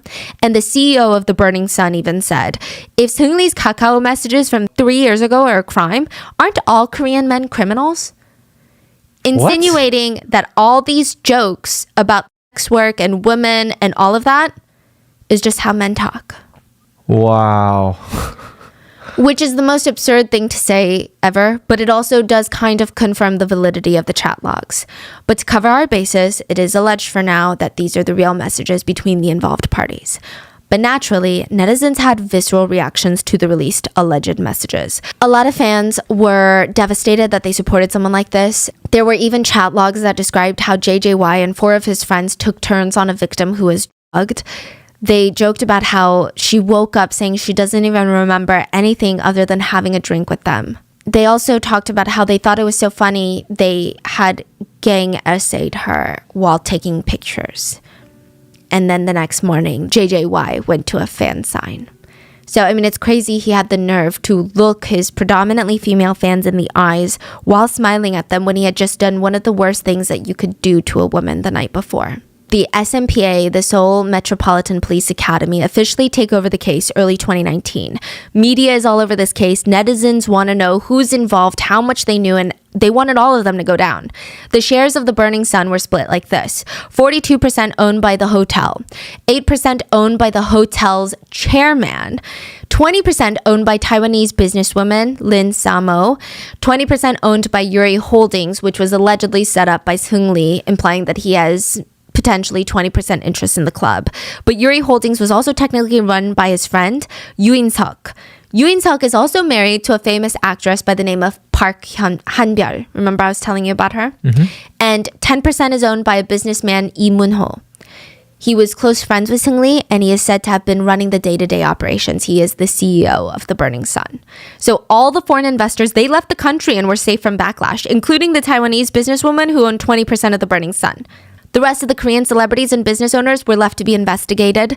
Burning Sun and Seungri were also under investigation for tax evasion, which, really doesn't feel that significant compared to the other allegations. But I think that it does shine light on a lot of the things that he was doing. It was suspected that with all of the business from his VIP clients, with the selling of SA, essentially, allegedly, and a lot of the alcohol packages, he would encourage payment in cash. It's alleged that he was evading taxes, money laundering. You remember the restaurant that he had, Monkey Museum? Yeah. They called it a restaurant, but it was like a nightclub.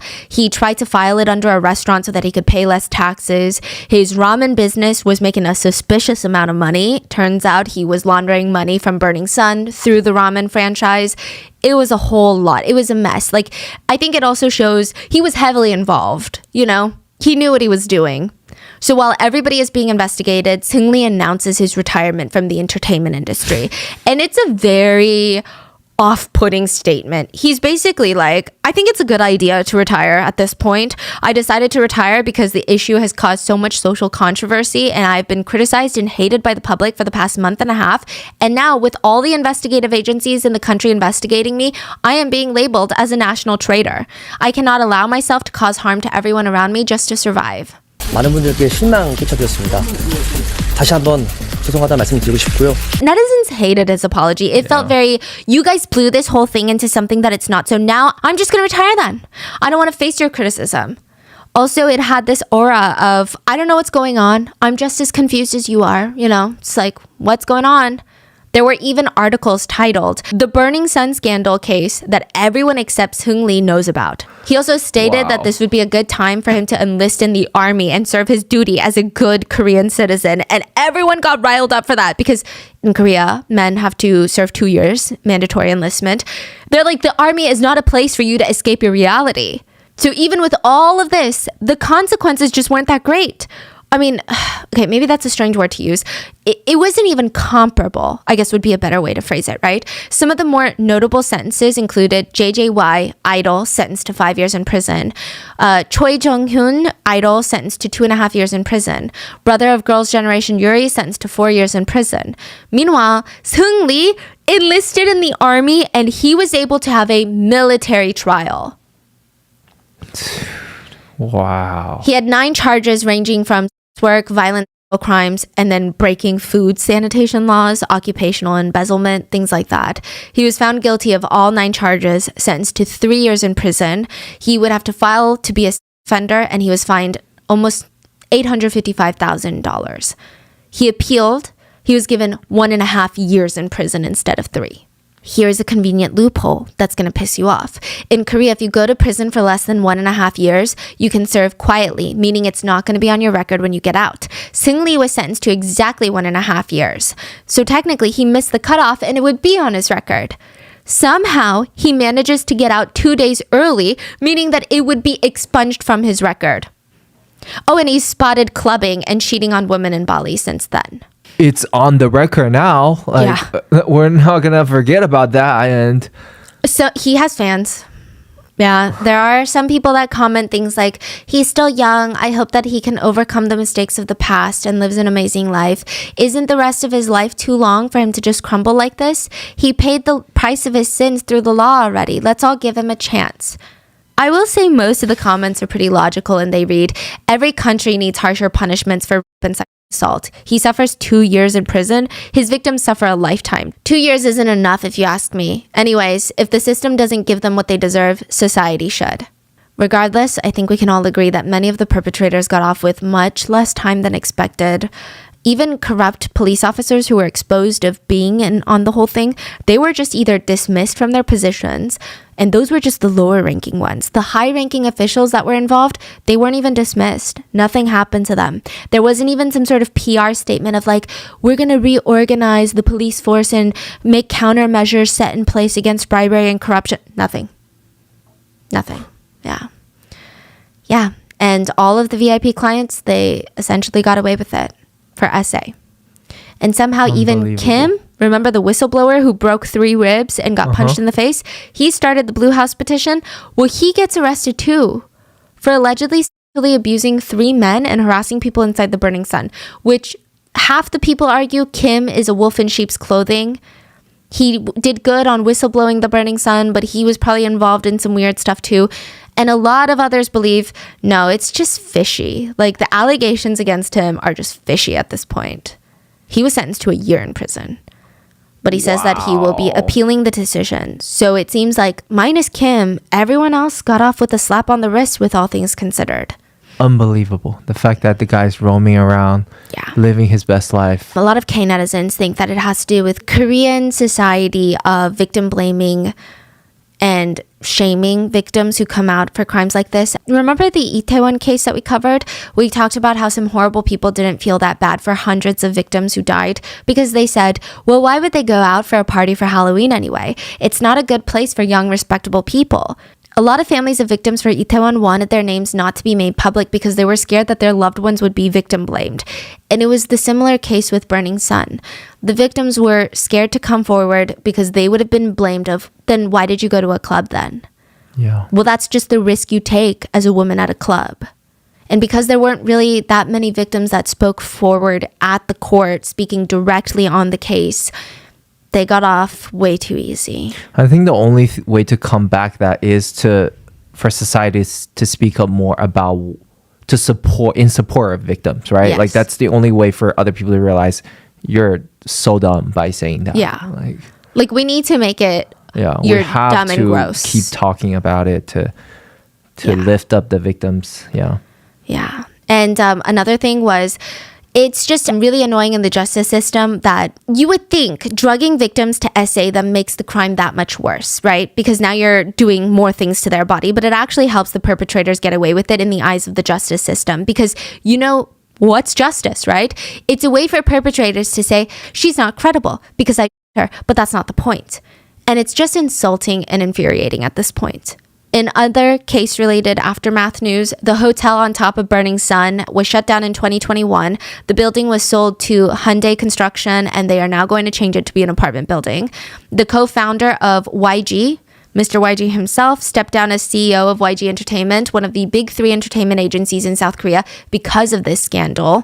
It is stated that YG lost close to $100 million worth of investment money because of the Burning Sun case. And recently, Choi, one of the idols, was released from prison as well, and paparazzi found out which church he was attending with his mom, and they stopped him in the church parking lot to ask him for an interview. And in the footage, he literally, you can hear this man whining for his mom. He's like, Mom! Like a kid. When you're 7 and a stranger comes to the door to ask if you have time to talk about the Lord and Savior, and you're like, Mom! That's what he sounds like. His mom walks up and starts clucking away like some crazy mother hen. She states, he wants to live in faith now. What do you want, paparazzi? Why are you making a big deal out of nothing? Do you want to get punished by God? 엄마, 기자분들이 오셨는데 막 인터뷰 하시네? 아니 그걸 물어봐요. 가요. 하나님 신나서. 됐어요. 아이고 믿음만을 살려고 왜 그래요? And again, this is to show you the family's character, not the character of people who attend church or are religious. A lot of Christian netizens were commenting, like, these types of people use religion as a way to shield themselves from their own evil acts. Other netizens were just shocked by both family members' behavior. They wrote, calling your mom like that at that age is legendary, but the mom who pops up and coddles over her son is even more legendary. And I will end you with this note. One chilling fact is, you know how a lot of big K-pop groups have names for their fans? So Blackpink has Blinks, BTS fans are ARMY. Big Bang's fans were called VIPs. They made it to say that their fans are very important people to them. But Seungri's VIPs were not his fans. They were his best. And I just hope with him being back in the news with these scandals, Burning Sun is never forgotten because how do you get away with something like that? He shouldn't be able to have anyone foaming over him or... Yeah. Yeah, he or should never treating be able these... never be able to make a comeback. He's just a vile criminal. Yeah. So what are your thoughts on the Burning Sun? And let me know in the comments. And please be safe. I'll see you guys on Sunday for the mini.